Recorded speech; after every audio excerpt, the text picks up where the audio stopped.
If someone had told me last year that I'd be standing in my hallway, staring at the busted remains of my solid oak front door, while two wannabe rent-a-cops in matching navy blue uniforms huffed and puffed like they'd just stormed a castle, I would have laughed and gone back to pruning my tomatoes. But that's exactly where I found myself. Heart racing, mouth dry, splinters all over the floor, watching these two idiots try to look tough after kicking in my door like they were starring in some low-budget action movie. And behind them, wearing a pantsuit loud enough to scare birds out of the trees, stood Brenda McGillicuddy, self-declared president of our HOA and queen of making life miserable. Her arms were crossed, chin up, like she'd just solved world peace by sending two guys with clipboards and a battering ram to my house. What they didn't know, what Brenda was about to find out the hard way, was that someone else was home that day. Someone very calm, very capable, and very much not in the mood to play games. I'm a retired architectural engineer. I used to spend my days buried in blueprints, solving problems, making sure buildings didn't fall over. Now, I spend most of my time in my backyard, growing tomatoes, fixing up old furniture, and trying to enjoy some peace and quiet. I moved to this neighborhood, Whispering Pines, if you can believe the name, because it looked calm. Safe. The kind of place where people argue over whose roses are redder, or if the new guy's porch light is too bright. The houses all look the same, the grass is trimmed like it's auditioning for a golf course, and heaven help you if your trash bins aren't pulled in before 8 a.m. It's that kind of place. I figured I'd settle in, keep to myself, maybe talk to the neighbors once in a while, and just enjoy my time.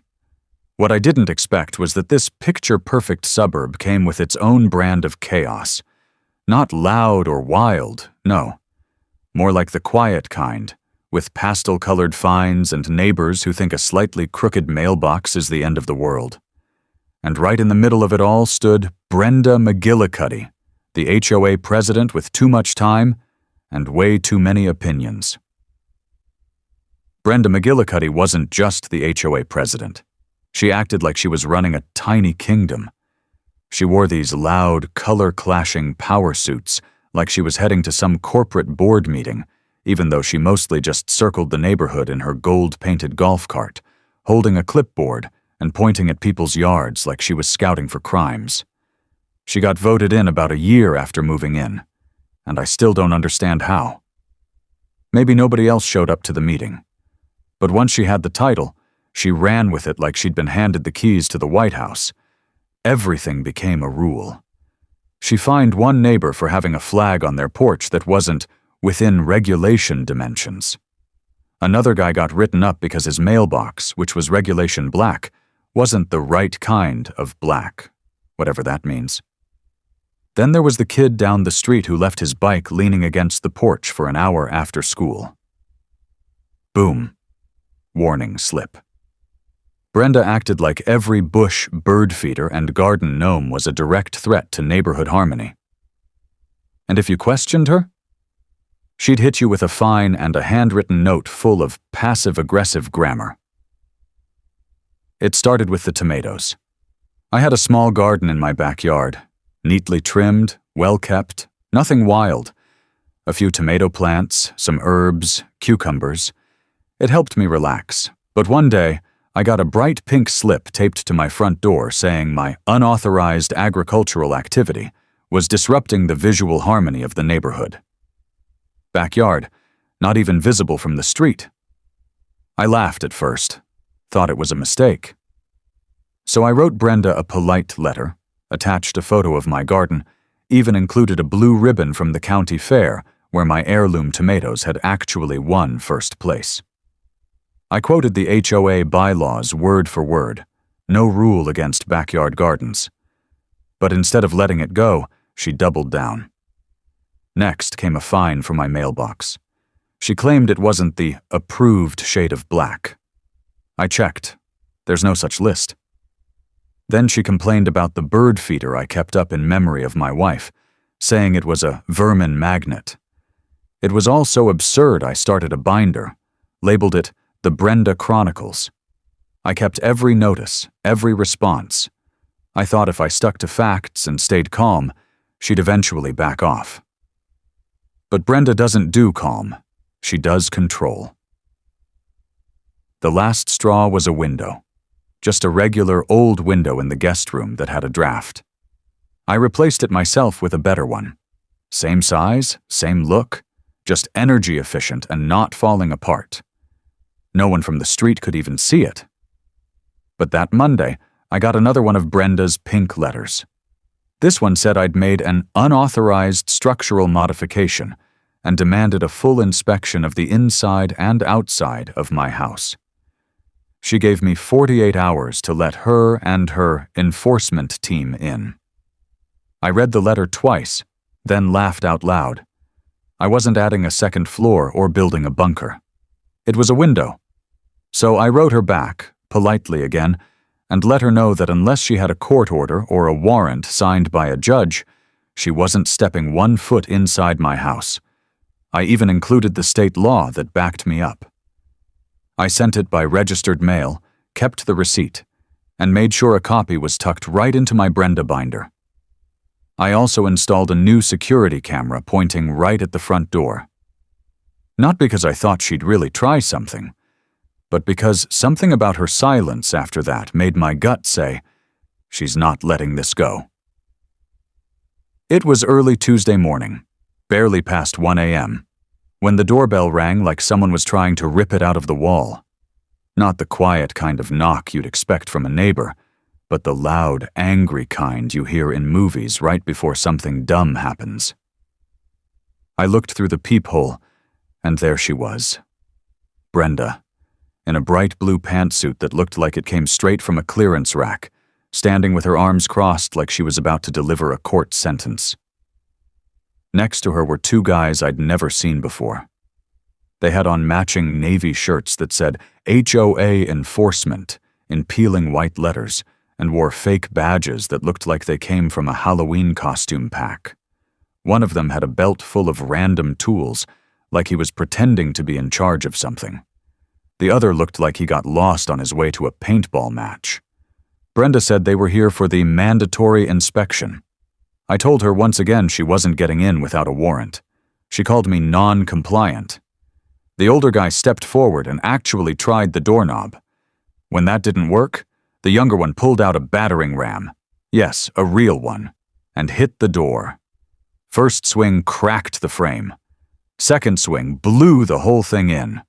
My oak door splintered like a piece of dry firewood, and just like that, they were inside. The dust hadn't even settled from the broken door when I heard a voice behind me, calm as ever. "Dad, everything okay out here?"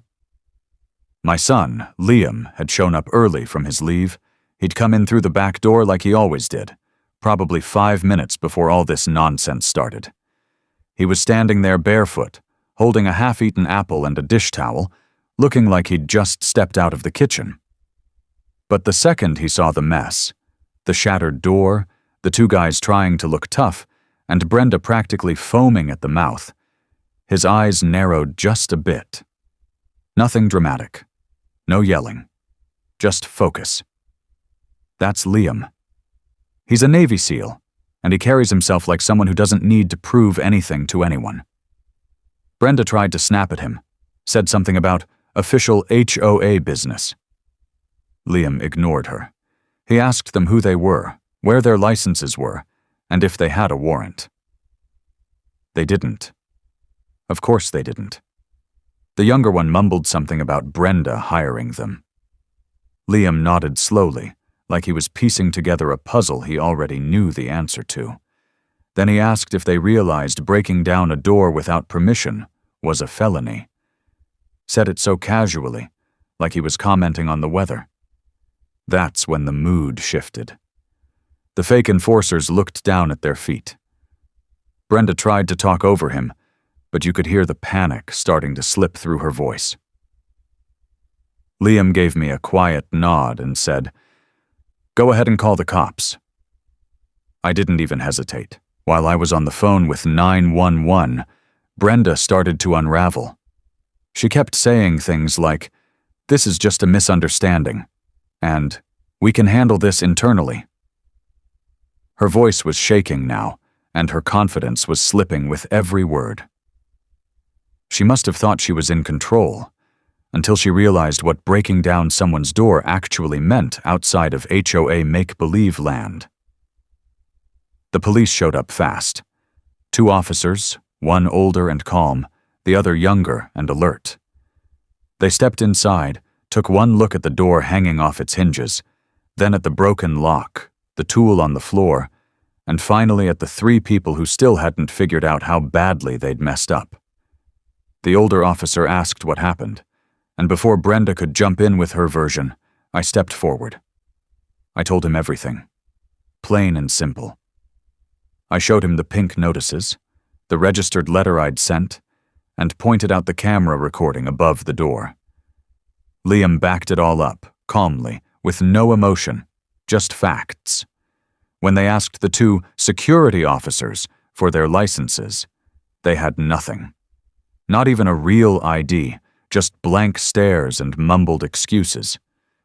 Brenda tried to talk over everyone, but at that point, no one was listening.